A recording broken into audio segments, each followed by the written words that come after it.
മലയാളികൾക്ക് ഏറെ സുപരിചിതയായ നടിയാണ് വിൻസി അലോഷ്യസ്. കഴിഞ്ഞ ദിവസം വിൻസി ഒരു തുറന്നു പറച്ചിൽ നടത്തിയിരുന്നു. ഇനി മയക്കുമരുന്ന് അല്ലെങ്കിൽ ലഹരി ഉപയോഗിക്കുന്ന നടന്മാരുമൊത്ത് അല്ലെങ്കിൽ താരങ്ങളുമൊത്ത് താൻ അഭിനയിക്കില്ല എന്ന പ്രസ്താവന ഇറക്കിയിരുന്നു. ഇതിന് പിന്നാലെ താരം ഒരു തുറന്നു പറച്ചിലും നടത്തിയിട്ടുണ്ടായിരുന്നു. താൻ ഒപ്പം അഭിനയിച്ച ഒരു നടൻ ഇങ്ങനെ ലഹരി ഉപയോഗിച്ചിട്ടുണ്ടെന്നും ആ നടന്റെ ഭാഗത്ത് നിന്ന് മോശമായ ഒരു അനുഭവം തനിക്കുണ്ടായെന്നും വിൻസി അലൂഷ്യസ് വെളിപ്പെടുത്തി രംഗത്ത് വന്നു. ആ നടന്റെ പേര് പറയണമെന്ന് ആവശ്യപ്പെട്ട നിരവധി പേർ വാർത്തകളിലൂടെയൊക്കെ പ്രതികരിച്ചിരുന്നു. പലരും രംഗത്ത് വന്നിരുന്നു. എങ്കിൽ പോലും വിൻസി അലൂഷ്യസ് അതിനൊന്നും മറുപടി പറഞ്ഞിരുന്നില്ല. എന്നാൽ ഇന്ന് ഷൈൻ ടോം ചാക്കോ എന്ന യുവ നടൻ ലഹരി കേസിൽ ഇപ്പോൾ അറസ്റ്റിലായിരിക്കുകയാണ്. കൂടുതൽ നടപടികളുമായി മുന്നോട്ട് പോകുമ്പോൾ വിൻസി അലൂഷ്യസ് ഷൈൻ ടോം ചാക്കോക്കെതിരെ പരാതിയുമായി രംഗത്തെത്തിയിരിക്കുകയാണ്. പോലെ നാട്ടുകാരുടെ ഇപ്പം നമ്മളിപ്പം അഭിനയിക്കുമ്പം ചീത്തക്കേണ്ടി വരുന്നുണ്ടെങ്കിലും നമ്മൾ ചെയ്തെടുക്കും. നമുക്ക് ആവശ്യം വന്നു കഴിഞ്ഞാൽ കിട്ടുന്ന സാധനമാണ്. ആവശ്യത്തിന് വേണ്ടി ഞാൻ എന്തും ചെയ്യും. ഇപ്പൊ എന്നോട് അപ്പച്ചനൊക്കെ പറയും മറ്റേ കാർ ഡ്രൈവിംഗ് ഒക്കെ മര്യാദയ്ക്ക് പഠിച്ചു, ഒരു പടത്തിന് ആവശ്യം വന്നാലോ ആവശ്യം വരട്ടെ അപ്പൊ നമുക്ക് ആലോചിക്കാം. പഠിച്ചിട്ടില്ല? ഇല്ല. അപ്പം എല്ലാതും ആവശ്യം വന്നാൽ ഞാൻ എല്ലാം പഠിക്കും.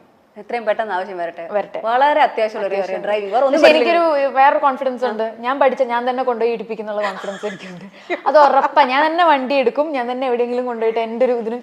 എന്തുകൊണ്ടാണ് അങ്ങനെ പറയുന്നത്? ഡ്രൈവ് ചെയ്യുമ്പോ ഒരു പണി കിട്ടാൻ പോയിട്ടുണ്ട്. ആബ്സെന്റ് മൈൻഡഡ് ആവുന്ന തന്നെ പോയിട്ട് ഞാൻ ഇങ്ങനെ പോയിട്ട് തൊട്ടില്ല പിടിച്ചിട്ടുണ്ട്. അപ്പൊ തന്നെ എനിക്ക് മനസ്സിലായി ഞാൻ എന്റെ ശ്രദ്ധ എവിടെയല്ല. ഇടയ്ക്ക് മറ്റേ സ്വപ്നലോകത്ത് പോകുന്ന ആളാണോ? സ്വപ്നലോകത്ത് പോയിട്ട് ലോറിയുടെ അടിയിൽ പോവാത്ത ഭാഗ്യം എന്റെ കയ്യിൽ നിന്ന് അങ്ങനെ പോകാറുണ്ട്. ഈ പറഞ്ഞ പോലെ എനിക്ക് എന്തോ ഒരു സംഭവം എന്ന് വെച്ചാല് ചില സമയത്ത് ഇങ്ങനെ എല്ലാം എന്റെ സ്വപ്നത്തിൽ ഇങ്ങനെ ആലോചിച്ച് പല പല പല കാര്യങ്ങൾ ഞാൻ അടുത്ത ജന്മത്തിൽ വരയ്ക്കുള്ള സാധനങ്ങളൊക്കെ ആലോചിക്കും. അങ്ങനെ ആലോചിച്ച് പോകാറുണ്ടോ?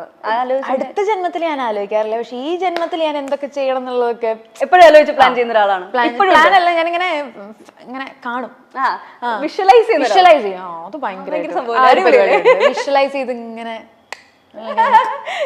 Living the life in my dreams എന്നൊക്കെ പറഞ്ഞാൽ സംടൈംസ് ആ വിഷ്വലൈസേഷൻസ് ഒന്നും നടക്കാണ്ടാവും ഞാനത് കട്ട് ചെയ്യും. എന്നുവെച്ചാൽ നമ്മൾ ഇപ്പം ഞാൻ പണ്ട് വിഷ്വലൈസ് ചെയ്തതാണ് എന്റെ കല്യാണം, beach wedding, destination wedding. Okay, പക്ഷെ ഇപ്പം എനിക്കത് ആഗ്രഹിക്കാനേ പറ്റുന്നില്ല. നമ്മൾ മാറും. എനിക്ക് അതിന്റെ ഒന്നും ആവശ്യമില്ലാന്ന് ചിലപ്പോൾ കാര്യമില്ലാന്ന് തോന്നും. അപ്പൊ ആ വിഷ്വലൈസേഷൻ നമ്മൾ കട്ട് ചെയ്തിട്ട് വേറെ കാര്യങ്ങളിൽ വിഷ്വലൈസ് ചെയ്യും. കുറച്ചുകൂടെ പ്രൊഫഷണൽ ഓറിയന്റഡ് ആവാം, വേറെ ആവാം. ഞാൻ ഈ വിഷ്വലൈസ് ചെയ്യുന്ന കാര്യം പറഞ്ഞപ്പോ ഈ അവാർഡിന് നമ്മൾ വന്നൊരു ഗെറ്റപ്പ് ഉണ്ടല്ലോ, നല്ല ബ്ലാക്ക് സാരി, ബനാറസി ബ്ലൗസ് ഒക്കെ ഇട്ടിട്ട് ഈ പറഞ്ഞ പോലെ പണ്ട് സ്വപ്നത്തില് അവാർഡ് വാങ്ങിക്കാൻ പോയപ്പോ ഇതായിരുന്നു വേഷം. ഒരു ബ്ലാക്ക് ആയിരുന്നു, ബ്ലാക്ക് ഗൗൺ ആയിരുന്നു. പിന്നെ ഞാൻ ആലോചിച്ചു ബ്ലാക്ക് മസ്റ്റ് ആയിരുന്നു. ബ്ലാക്ക് എനിക്ക് തോന്നി ആ സ്വപ്നം ഉണ്ടോ. എന്നോട് കുറെ പേര് പറഞ്ഞു.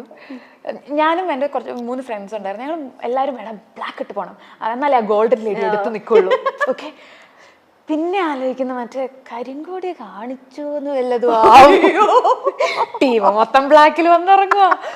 ഞാൻ തലേ ദിവസം അപ്പച്ചനമ്മയ്ക്കും ബ്ലാക്ക് വേണോ, എന്താ പ്രശ്നം, ഞാൻ അറിഞ്ഞിട്ടേ ഇല്ല, വേണോ ഇതിങ്ങനെ പറഞ്ഞോണ്ടിരിക്കുക. ഇറ്റ്സ് ഓക്കെ, കുഴപ്പമില്ല എന്ന് പറഞ്ഞിട്ട് ഞാൻ എന്നിട്ട് 3 പേരും 3 സ്ഥലത്തേക്ക് ആക്കി. മാറി കിട്ടു. അവർ 3 പേരും വേറെ സ്ഥലത്ത് മാറിയിരുന്നു. അയ്യോ, കുഴപ്പമൊന്നും ഉണ്ടായില്ല. എനിക്ക് ഭയങ്കര ഭംഗി തോന്നി കേട്ടോ ആ ഒരു ഗെറ്റപ്പില്. മുടിയൊക്കെ സ്ട്രെയിറ്റൻ ചെയ്ത് കുറച്ച് പാറിപ്പോയി. അതിന്റെ ഫുൾ ക്രെഡിറ്റ്സ് ആഷിഫ് മരക്കാർ, പുള്ളി മേക്കപ്പ് ആർട്ടിസ്റ്റ്, അടിപൊളി. എന്താ പറയാ, ഈ പഠിത്തത്തിലേക്ക് എത്തി ഒരു നല്ല പൊസിഷനിൽ എത്തണം എന്ന ആഗ്രഹം ഉണ്ടായിരുന്ന ഒരാളാണ്, ഭയങ്കര പ്രതീക്ഷ ഉണ്ടായിരുന്ന ഒരാളാണ്. എന്റെ കേസിലും അങ്ങനെയൊക്കെ തന്നെ. എഞ്ചിനീയറിംഗ് തന്നെയായിരുന്നു. അച്ഛനമ്മയ്ക്ക് എന്നൊരു എഞ്ചിനീയർ ആക്കണം എന്നൊക്കെ ആയിരുന്നു ആഗ്രഹം. എഞ്ചിനീയറിംഗ് കോളേജിന്റെ കാലം എടുത്ത് ഞാൻ വെച്ചാൽ 4 വർഷം എന്നുള്ളത് മിനിമം 8 വർഷം കഴിഞ്ഞാൽ പോലും ഞാൻ ഇറങ്ങില്ല. അവിടെ വെച്ച് എനിക്ക് ബ്രേക്ക് ചെയ്യാൻ പറ്റി.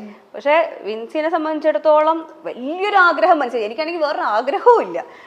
വിൻസിക്ക് നല്ലൊരു ലക്ഷ്യബോധം ഉണ്ട്. അപ്പൊ ആങ്കർ ആവണമെന്ന്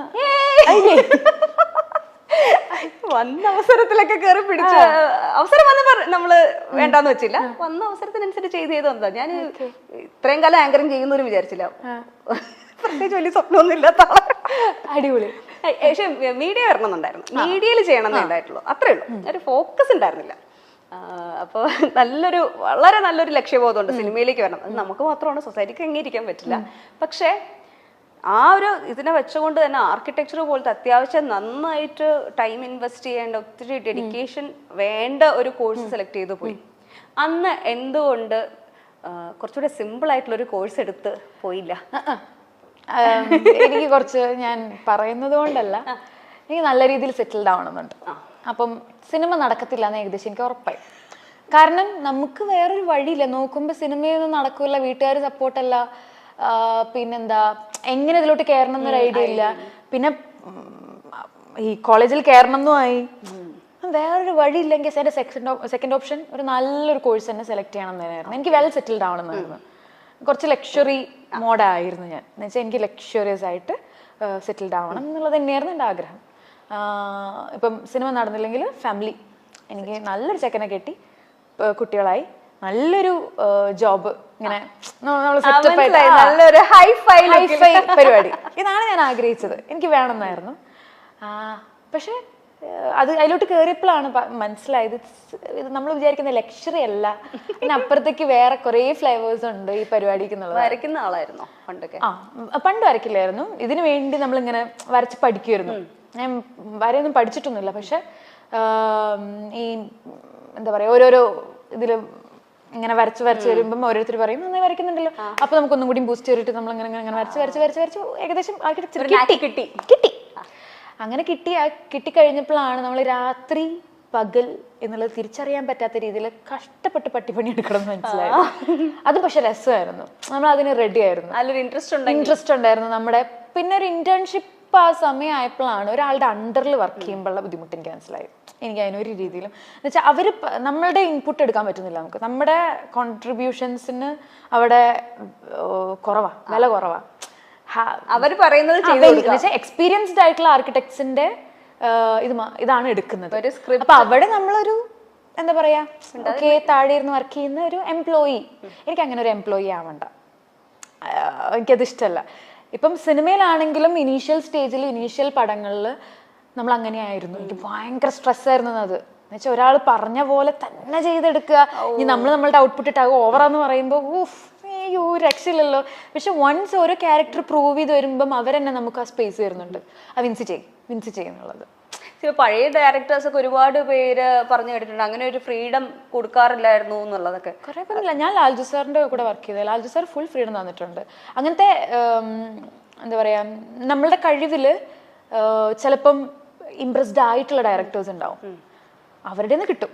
അല്ലാത്തവരുടെ കൂടി വർക്ക് ചെയ്തിട്ടുണ്ട്. എങ്ങനെ ഇരിക്കണം, ഇങ്ങനെ നോക്കുന്ന ആംഗിളൊക്കെ പറഞ്ഞിട്ട് കൂടുതൽ വേണ്ട, ഇതും വർക്ക് ചെയ്തിട്ടുണ്ട്. അപ്പം അവർക്കൊരു ട്രസ്റ്റ് വേണം നമ്മളിൽ. ആ ട്രസ്റ്റ് ഇല്ലാത്തവരെ നമ്മൾ അവരെ കേട്ടേ പറ്റും. ആ ട്രസ്റ്റ് കിട്ടിക്കഴിഞ്ഞാൽ നമുക്ക് ആ സ്പേസ് കിട്ടുന്നു പ്രതീക്ഷിക്കാം. ആർക്കിടെക്ചറിലേക്ക് തിരിച്ചു വരികയാണ്. അത് നമ്മൾ വിട്ടുപിടിച്ചെങ്കിലും നമുക്ക് ഇന്റീരിയർ ഡിസൈനിങ് പോലത്തുള്ള കാര്യങ്ങളൊക്കെ എപ്പോഴെങ്കിലും ചെയ്യണം, എനിക്കൊരു അങ്ങനത്തെ ഒരു ഫേം തുടങ്ങണം എന്നൊക്കെ ഒരു ആഗ്രഹം മനസ്സിലുണ്ടോ? ഇല്ല. കാരണം ചിന്തിച്ചൂടെ ചോദിച്ചതല്ലേ? അല്ല, ഞാൻ എൻ്റെ വീട് ഞാൻ തന്നെ എന്താ പറയുക, എനിക്ക് ഡിസൈൻ ചെയ്യണമെന്നുണ്ട്. എന്ന് വെച്ചാൽ എനിക്ക് എൻ്റെ കോൺട്രിബ്യൂഷൻസും കാര്യങ്ങളും ഇന്ന സ്ഥലത്ത് ഇന്നത് വേണം അത് വേണം അങ്ങനെ കൊടുക്കണം. വേറൊരാളുടെ ഇതിലോട്ട് ഞാൻ റിസ്ക് എടുക്കില്ല. എന്നേലും പണി പാളിയ നമ്മുടെ തലയിലായിരിക്കും. പക്ഷെ ആ ഒരു റിസ്ക് എടുക്കുക എന്നുള്ളത് ഒരു ഭയങ്കര ചലഞ്ചിങ് ആയിട്ടുള്ള കാര്യമല്ല. എനിക്കിപ്പോൾ അതിനോടുള്ള ഇൻട്രസ്റ്റ് ഇല്ല എന്ന് പറഞ്ഞു കഴിഞ്ഞാൽ എൻ്റെ വീട് പണിയാനും എൻ്റെ വീട് ഡിസൈൻ ചെയ്യാനും എനിക്ക് ഭയങ്കര ഇൻട്രസ്റ്റ് ഉണ്ട്. പക്ഷെ അത് വേറൊരു വീട് പണിയണമെന്നോ ഡിസൈൻ ചെയ്യണമെന്നോ ഇൻട്രസ്റ്റ് ഇല്ല. കാരണം അതിനേക്കാൾ നല്ല ഇൻട്രസ്റ്റ് ഉള്ള മേഖലയിലാണ് ഞാനിപ്പോൾ ഇരിക്കുന്നത്. എനിക്ക് ഭയങ്കര ഇൻട്രസ്റ്റ് ആണ്. ഇപ്പം ആക്ടിംഗ് എന്ന് പറഞ്ഞാൽ സിനിമ മേഖലയിൽ ഭയങ്കര ഇൻട്രസ്റ്റ് ഉണ്ട്. സിനിമയിൽ ആക്ടിംഗ് മാത്രമാണോ ഒരു ഭയങ്കര ഇൻട്രസ്റ്റ് തോന്നിയൊരു?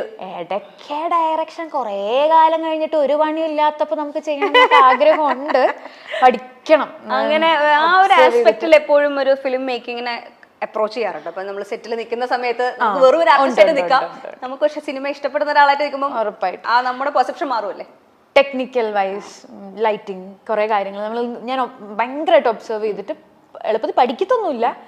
പക്ഷെ നോക്കി നമ്മളിങ്ങനെ ഓരോ പടങ്ങൾ കഴിയുമ്പോൾ കുറേ നമുക്ക് കുറച്ചും കൂടി അഡ്വാൻസ്ഡ് ആയ പോലെ നമ്മൾ ഇപ്പം ഒരു പടം കഴിഞ്ഞിട്ട് വേറൊരു സെറ്റിലോട്ട് പോകുമ്പോൾ കുറച്ചും കൂടി അഡ്വാൻസ്ഡ് ആയിട്ട് എനിക്ക് എന്തൊക്കെയോ അറിവ് കിട്ടിയ പോലെ, പ്രോസസ്സ് അണ്ടർസ്റ്റാൻഡ് ചെയ്യുന്ന പോലെ. അങ്ങനെ പിന്നെ ഞാനിപ്പം രേഖ ചെയ്യുന്ന സമയത്ത് ഞാൻ ജിതിൻ ചെയ്യുന്ന ടെക്നിക്ക്, ലാൽജു സാറിന്റെ ടെക്നിക്ക്, പിന്നെ ഡിജോ ചേട്ടൻ്റെ, ഓരോരുത്തരും ഡിഫറെന്റാ. അതിൽ ബെസ്റ്റ് ടെക്നിക്സ് ഇയാളുടെ ഇത് സാധനം കൊള്ളാലോ, ഇതൊക്കെ നോട്ട് ചെയ്ത് വെച്ചിട്ടുണ്ട്. എപ്പോൾ അപ്ലൈ ചെയ്യാൻ പറ്റുമെന്ന് എനിക്കറിയില്ല. പിന്നെ എന്താ പറയാ, പ്രൊഡക്ഷൻ കമ്പനി. അതായത് ഞാനൊരു പടം ഡയറക്റ്റ് ചെയ്യുകയാണെങ്കിൽ ഞാൻ വേറൊരു പ്രൊഡക്ഷനെ ഏൽപ്പിക്കൂല, ഞാൻ ഇപ്പോഴേ ഉറപ്പിച്ചിട്ടുണ്ട്. ഒന്നല്ലെങ്കിൽ ഒന്നല്ലെങ്കിൽ ഞാൻ തന്നെ സ്വയം എനിക്ക് ഇൻവെസ്റ്റ് ചെയ്യാൻ പറ്റണം. അല്ലാന്നുണ്ടെ നമുക്ക് അത്രയും ഇൻവെസ്റ്റ് ചെയ്യാൻ അത്രയും ധൈര്യമുള്ള ഒരു വിശ്വാസമുള്ള ഒരാൾ. അവസാനം കൊണ്ട് ഈ കാല് മാറുന്ന ആൾക്കാരെ ഞാൻ ആടിപ്പിക്കത്തില്ല. ഇന്ന സാധനങ്ങൾ വേണം, അതൊന്നും പറ്റില്ല. നമുക്ക് ഇന്നത് ഇപ്പൊ ഞാനൊരു ഡയറക്ടർ ആണെങ്കിൽ ഇന്നത് വേണം എന്ന് പറഞ്ഞാൽ ഓക്കെ, ഇന്നത് വേണമെന്ന് പറയുന്നതിന് കാരണമുണ്ട്. അത് ഇൻവെസ്റ്റ് ചെയ്യാനുള്ള ഫണ്ടും ആളുടെ ഉണ്ടാവണം. അല്ലാതെ ഞാൻ സ്വന്തം പ്രൊഡ്യൂസ് ചെയ്തോളാം.